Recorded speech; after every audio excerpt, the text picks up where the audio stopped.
right, so last week I showed you this clip from Dawson's Creek, which is my new favorite show. Don't make fun of me for it because you shouldn't. It's an awesome show and everybody should be watching it. But I showed you a clip on a couple that was in a relationship, Jen and Dawson, who Jen came up to him and she was throwing her anxieties and insecurities on him, and Dawson was able to maintain his masculinity, maintain being grounded and unrattled by Jen's emotions, and successfully dealt with her insecure moment so that she still loved him at the end of it rather than hated him and wanted to walk all over him. So this is like the couple's example of a woman testing.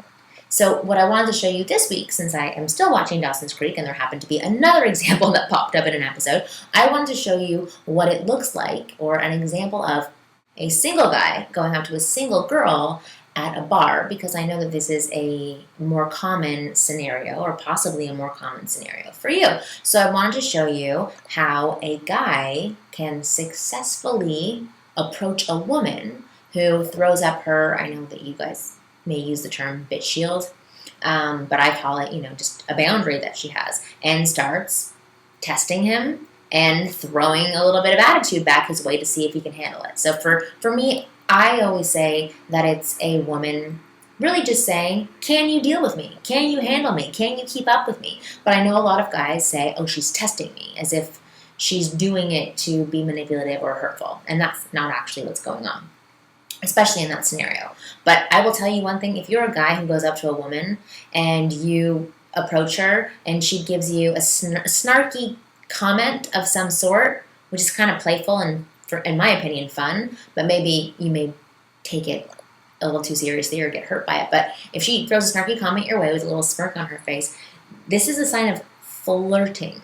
That's what she's doing. She's initiating flirt and banter.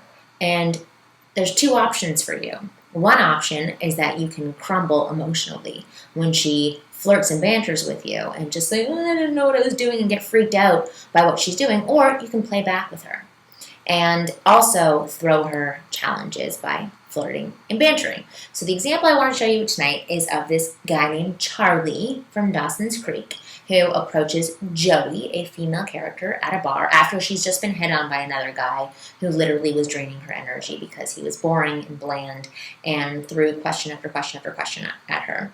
And she thinks that he's coming back to flirt with her again, but it ends up being Charlie.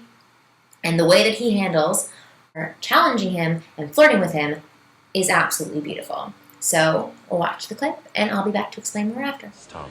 I'm sure you're a really sweet guy and probably a world-class macking master, but my friend over there, she really needs to return to the mothership. No hard feelings? Can I buy you something to drink? Clearly subtext and humor have no effect on stupidity. Would you please leave me? Nice. Do you really think you should ban you about words you don't understand? Okay, stop. Just stop. Stop what? The castrating for routine, the defense mechanism.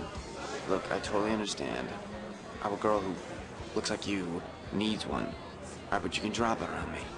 All I want to do is meet you and talk a little. Okay? Fine, I'll start. Hi, I'm Charlie. Okay, so I know what you're going to say. You're going to say, oh, it's not fair, Charlie is good looking, blah. Whatever, okay? Yes, he's very cute, he's very sexy, and that's why I continue watching Dawson's Creek, but there's other things that Charlie did that you can learn from that don't have anything to do with his looks. I will tell you that a short, fat, and bald man could do exactly the same thing that Charlie did with the same character and confidence, and he would still get a very similar response from a woman. Because what he's showing, which is very similar to last week's video that I made for you with the other clip from Dawson's Creek with Jen and Dawson, was he was showing that her emotion wasn't rattling him. Her emotion didn't throw him off kilter, and he wasn't like, oh, I don't know how to handle you, and you're a woman, and you're not being nice to me. No, he stayed grounded. He had a smirk on his face, and with confidence he said, I totally get why you do this. You're a beautiful woman. You have guys approaching you all the time, but let's just cut this bullshit. I just want to talk to you and engage with you.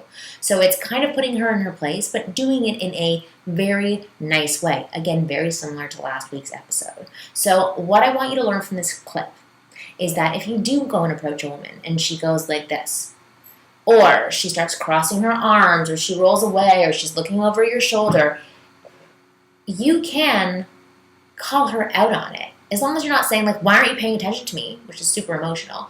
But if you can say, honey, I'm over here. Stop looking for me. Something that's jokey and shows that you're not rattled by the eye roll or you're not rattled by any type of emotion that she's going to throw at you. The fact that you can stay calm and grounded and still be interested by whatever she's trying to do to possibly scare you away will become intriguing for her. She will find it attractive because what she thinks subconsciously is, if you can handle that, you can probably handle a lot more things, which will help me in the future feel safe and secure and comfortable. So, next time you're at a bar, again, if a woman does this to you, I don't want you to freak out.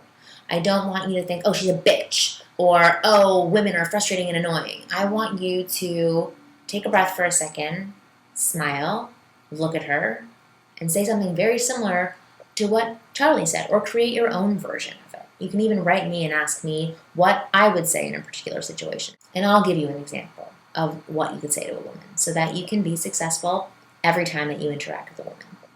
For more tips on how to attract, date, seduce, and get any woman you want, and really, really understand women so that you can get whatever you want from them without being a jerk, go check me out on winggirlmethod.com, or if you're on winggirlmethod.com, then keep watching, sign up for my newsletters, and you'll be hearing from me shortly.